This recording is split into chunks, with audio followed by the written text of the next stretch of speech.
Oke, bismillah. Ada banyak pertanyaan tentang hutang ini ya.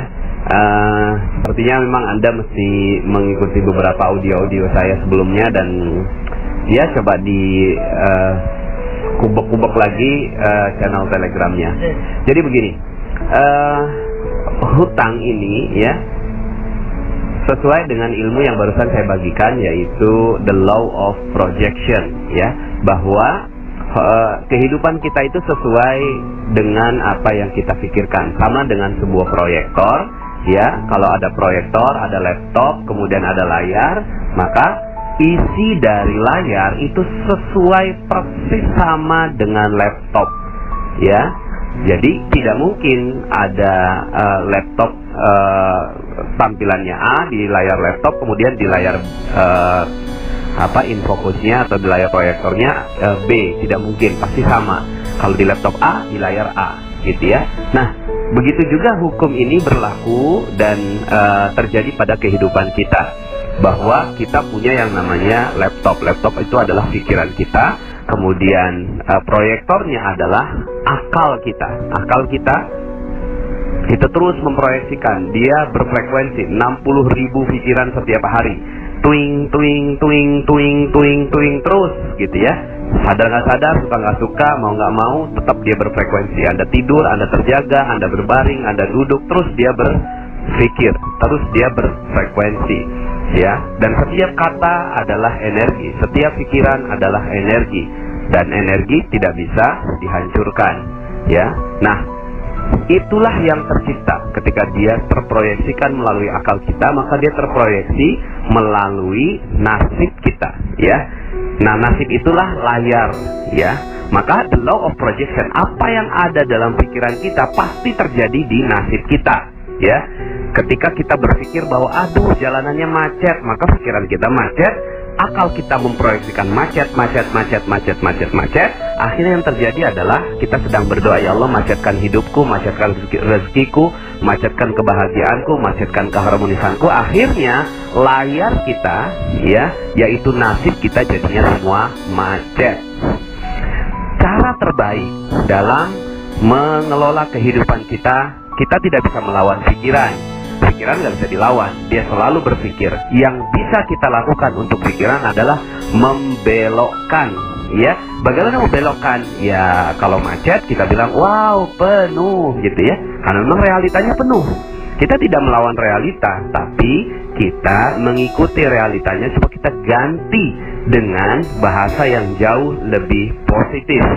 Ketika kita bilang, wah penuh jalanannya ya, ketika istri kita nanya, gimana Pak? Gitu kan, gimana Bi? Gimana ya jalanannya? Oh iya jalanannya penuh. Nah kita sekarang sedang apa? Sedang memproyeksikan penuh, sehingga akhirnya layar kita, layar kehidupan kita, nasib kita akhirnya jadi penuh ya. Nah penuhnya apa ya? Penuhnya rezekinya, penuh keharmonisannya, penuh kebahagiaannya. Dan kalau seandainya Anda lakukan itu, jalanannya jadi penuh, hati Anda jadi lega, tenang, Anda tidak akan pernah bisa mengeluh, Anda jadi gampang bersyukur gitu ya. Nah sehingga akhirnya hanya dengan men-switch fokus Anda, men-switch bahasa Anda, men-switch energi Anda, sama seperti laptop. Kalau Anda misalnya layarnya gambarnya A, terus kemudian kalau di PowerPoint itu kan tinggal pencet spasi ya. Nah pencet spasi maka gambarnya berubah begitu ya. Sama dengan pikiran kita, pencet aja spasinya, macet, oh maaf bukan macet, penuh begitu ya. Nah sekarang saya mau bicara tentang hutang ya. Nah hutang, Anda mengerti tentang ilmu ini, hutang Anda langsung lunas dalam sekejap, dalam sedetik lunas hutang Anda. Gimana? Waktu itu ada seorang yang datang pada saya, Pak Nas, hidup saya hancur. Wow bagus, saya bilang gitu ya. Kok bagus Pak Nas? Ya hidup saya hancur nih. Ya udah coba cerita. Iya Pak Nas, ya saya punya banyak hutang. Wow keren, saya bilang begitu ya. Kok keren sih Pak Nas? Ini saya udah mau dipenjara gara-gara utang ini. Iya coba gitu kan. Berapa utangnya? 200 juta Ustaz. Wow banyak banget, saya bilang keren betul kamu ini gitu kan. Dahsyat. Loh kok dahsyat Pak Ustaz? Ya ini saya ini udah mau pecah kepala saya gara-gara mikirin hutang ini. Enggak gini loh, saya bilang gini ya. Gini loh, zaman sekarang ini ya dipinjemin 1 juta aja nggak gampang loh.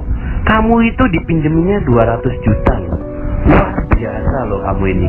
Berarti kamu ini orang yang amanah, kamu ini orang yang jujur, kamu ini orang yang terpercaya, sehingga akhirnya orang mau kasih duit 200 juta buat kamu. Sebenarnya tuh kamu gak punya utang. Kamu ini, yang kamu punya ini amanah. Maka ya, insya Allah jagalah amanah itu dengan baik. Ketemulah dengan orang yang berikan amanah, berbaik-baiklah dengan dia, insya Allah hidup kamu akan jadi jauh lebih tenang. Oh iya ya Pak Nas ya, saya nggak punya utang ya Pak Nas. Iya dong, kamu nggak punya utang. Terus yang saya punya amanah ya Pak Nas. Iya, kamu punya amanah. Amanah ini jaga dengan sekuat jiwa saya, jiwa kamu ya. Kemudian dia bilang gitu, oh iya siap Pak Nas, saya jadi jauh lebih positif. Iya. Langsung lunas utangnya. Langsung lunas pada saat itu menggunakan law of projection. Kenapa? Karena di pikirannya, di laptopnya itu dia utang terproyeksikan, sehingga akhirnya apa yang terjadi? Nasibnya jadinya utang terus. Saya yakin orang yang seperti ini sampai kapanpun, sampai dia meninggal dunia, utangnya nggak akan pernah lunas. Tapi kalau dia switch menjadi amanah, maka amanah akan datang bertubi-tubi pada dirinya, ya. Amanah akan datang bertubi-tubi. Sekarang ini amanahnya 200 juta. Mungkin itu untuk modal toko, ya. Lalu kemudian setelah itu amanah datang berupa konsumen yang loyal, kemudian karyawan yang jujur, gitu kan, kemudian supplier yang baik hati meminjamkan barang dan seterusnya. Jadi amanah datang bertubi-tubi. Nah, sekarang pertanyaan saya, Anda yang masih punya utang, udah lunas belum utangnya sekarang? Dengerin ceramah saya. Kalau masih ada hutangnya, ya, maka Anda perlu pantengin lagi Telegram saya. Oke, ya. Sampai jumpa. Mudah-mudahan ilmu di Telegram Magnet Rezeki bisa bermanfaat untuk kehidupan Anda. Assalamualaikum warahmatullahi wabarakatuh.